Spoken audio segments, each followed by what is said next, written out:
I'll show you very quickly some highlights from some recent research we conducted at the start of the year, talking about some answers and questions that I've been getting a lot of questions about. Should we be pausing our programs? Should we still be running programs? What's best practice at this current moment in time? So offering a few thoughts on that, and then also offering some thoughts about what might happen as things start to normalize later in the year. So what was the situation kind of leading up to a month or so ago in terms of client listening and professional services? So as I just mentioned, we've been carrying out a fair amount of research, a client listening benchmark, looking at what different professional firms are doing, how they compare to their peers. And what we found essentially is that there are four main categories. We've divided firms into four categories, which you can see on the screen now, ranging from those beginners who are doing not very much at all, or very ad hoc, very sporadic activity, through to evaluators, integrators, and kind of the most mature firms at the moment that we've called horizon scanners. And what we've generally found from the research that we've been doing is that there's a direction of travel towards more structured programs, so trying to achieve greater scale across the firm, trying to drive more consistency in the data that's captured, doing that in a more automated and effective way, and also being more future looking, as well as looking back at past performance. So what's not just worked well in terms of the client relationship to date, but looking forward too.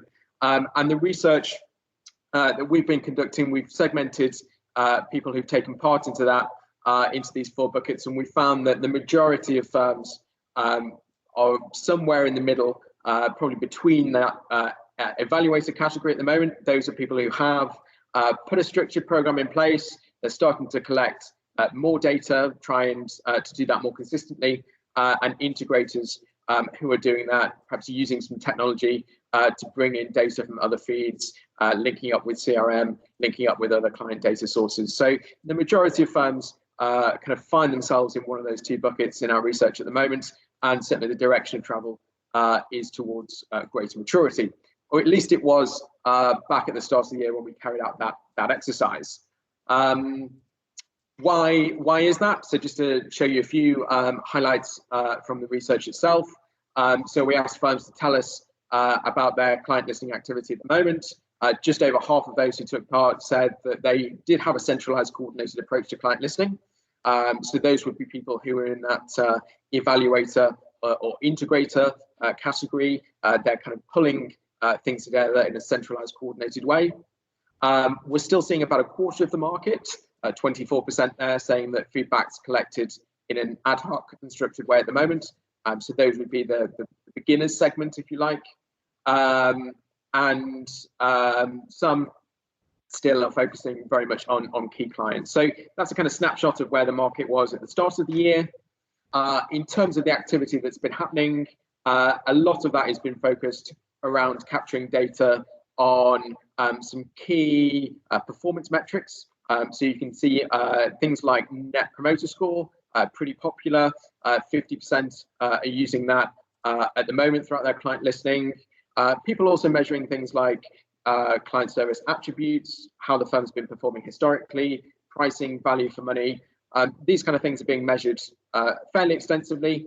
The things which get less coverage at the moment, you can see, for example, things like share of wallet, so doing much more sophisticated analysis and modeling around spend and future spending patterns, and linking that in closely with future needs and opportunities. And obviously in the current market, that becomes incredibly important to be able to kind of map out how needs are changing, to kind of understand, where you sit and what that might mean for how clients need your services in the future. And just to give you another little flavour of the research that was carried out at the start of the year, we asked people about what was limiting the potential success of their programs at the moment, and two big things came out of that. One was to do with internal engagement. So, that's partly, you can see here, getting people to follow up on feedback that's been gathered. So that's an important piece. And also a reluctance in the first place to put clients forward to be interviewed, kind of protectionism, if you like, around, people feel they know the client relationship well enough, don't necessarily want to open them up for a kind of conversation. Unknown participant is now joining. So a kind of sense around engagement, a challenge, and obviously with many firms having switched to remote working now, that challenge becomes perhaps even more exacerbated. Another challenge that we see is to do with scalability. So either being difficult to integrate different data sources, or people relying on manual processes for things like analysis. So that's those are some real challenges. And as I'll talk to in a second, those are things that obviously will become much more important as the working environment and our kind of context changes going forward. So that gives us a snapshot of kind of where we were at the start of the year. Many firms having put programs in place, moving from that kind of ad hoc to more structure, and those most mature looking at ways of integrating different data sources. I'm getting lots of questions though at the moment about, what should we be doing right now? Over the last couple of weeks, people saying, is this the right time to be going out and speaking to our clients? Will we be annoying them if we're approaching them? Should we be pausing activity for the time being? Do we wait and see? Do we need to do something specific and specialist to do with COVID-19? Should we be asking particular questions of our clients at the moment, how they're feeling, what they need from us? Lots of kind of questions circling around, lots of people coming and kind of, seeking answers to all of those things. And I've been having a think based on, the advice that we've been giving to clients, trying to distill that down to a few pearls of wisdom for you all. And I've come up with these 4 guiding principles. Now, obviously, each firm is, going to be taking a kind of approach which works for them, works for their clients. But I think there's kind of four things which I'd encourage you to think about. The first is avoid breaking the routine as far as possible. I know it's been, the last couple of weeks has been really about kind of adjusting to a new way of working for many people, different ways of working with their clients, new technologies, et cetera, et cetera. But think about, typically, historically, how would you have engaged with clients? When would you have asked them for feedback? Completed matters, after pitches. As we go forward over the coming weeks and months, those situations are going to continue as things, start to normalize. Matters are still going to be completed. There is going to be opportunities to pitch for new work. Seeking those feedback opportunities is still going to be important, regardless of the context in which we're operating. I think it's also important in terms of not breaking that habit internally of encouraging people to, put clients forward, really kind of hammering home that internal message about the importance of listening at this time.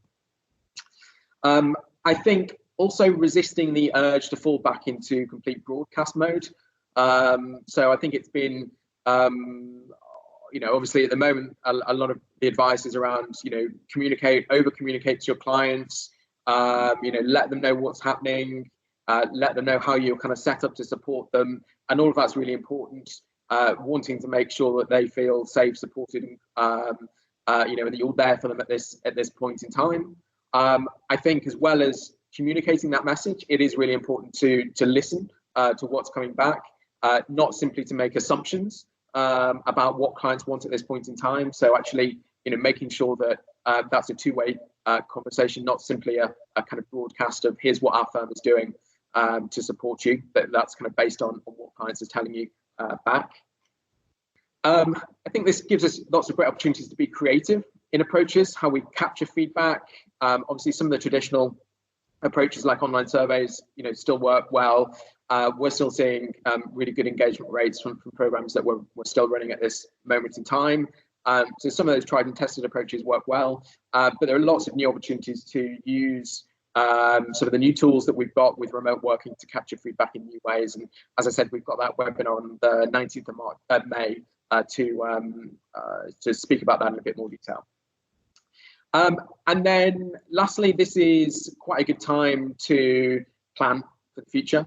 So if your activity is dwindling down a little bit, perhaps there's kind of less push from the business to go out and speak to clients. Now is a good time to be thinking about, well, later in the year, what kind of activity should we be doing? If we've got a legacy program in place, is this a good point in time perhaps to take a look at what's happening with that, refresh that.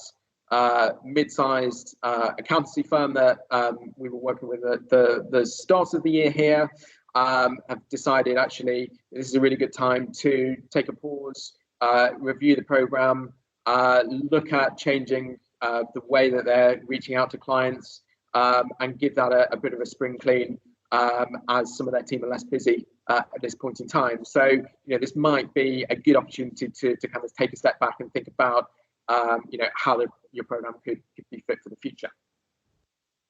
So I think those are kind of four guiding principles, and I hope that's gives you some kind of useful pointers thinking about where you are now, how you can take forward things you were doing earlier in the year, and then as we get kind of into a more stable operating environment over the coming weeks and months, how you can continue to kind of push things forward. I guess my general message across all of these is, don't lose momentum from all of the good work that was happening with your programs previously, and use this as an opportunity to kind of still keep listening, still keep communicating that message internally about the importance of engaging with clients and listening.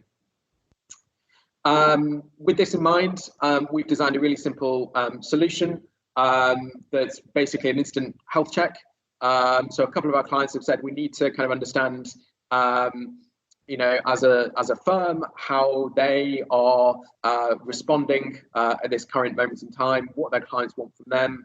And so we've designed this kind of instant health check, simple off-the-shelf solution, way of reaching out to your clients, getting some instant insight and feedback on how the response is going, to that point about listening to what clients want, actually what would be most effective for them right now, and longer term, what's going to be important to them, and to get a sense of the support that they want, and what you can provide for them, so that you've got some data, some kind of really robust insights that can help shape the thinking as that evolves in the coming weeks and months.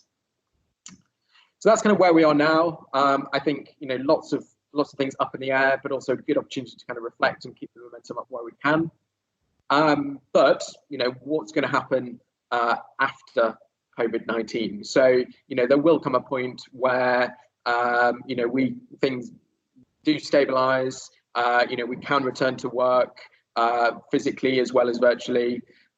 Yes, I think the kind of common consensus is that there will be some fundamental changes in the way that the kind of the sector operates, the relationships we have with clients. But this has a kind of consequence for client listening as well. And so, kind of few thoughts that I was thinking about. What becomes more important in the kind of future operating environment.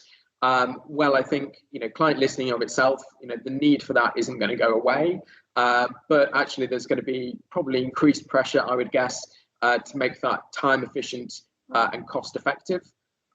So we know with workflows kind of paused or stopped, firms having furloughed staff, there is likely to be pressure on budget, pressure on spend, on activity, marketing, BD activity, for the foreseeable future. So it's important any kind of new programs operate with that sensitivity in mind. I think making good use of the technology that is being put in place at the moment as a way of kind of coping with the new operating environment, taking all the good things that kind of work and come from that, and putting it into the kind of design and rollout of kind of new approaches, making it much more future driven. So again, using this as an opportunity to think about what clients will want from the firm, not just over the next couple of weeks or couple of months, but actually longer term. How has this pandemic changed the fundamental nature of the relationship they have with you, the kind of services they buy, how their own business is changing, and what they want from that advisor relationship. Phrases like trusted advisor get bandied around a lot, and arguably it's never been a more important time to think about what that really means for clients. Deploying that strategically, so really understanding what are maybe the sectors, the client groups most at risk for us in our business at the moment. Do we need to be giving them more love and attention? Do we need to be listening to them much harder? and kind of being thoughtful about where activity is targeted, and being agile and responsive. The current situation has shown us that things can adapt. Firms have been pretty resilient, pretty quick to kind of change ways of working. Some cases overnight, some cases within kind of days and weeks. Fundamentally introducing new ways of working and making sure that future programs reflect that, both in terms of the way that the firm operates, but also your clients operating, being kind of agile to some of these new unexpected events that may happen, and being kind of quick to take the pulse of how that might impact clients and their businesses. So hopefully that gives you a bit of a flavour of kind of where we've come from, what was happening, what typical programs look like at the start of the year, some thoughts around what to do right now, how best to approach programs at the moment, and then what we're likely to see for the future.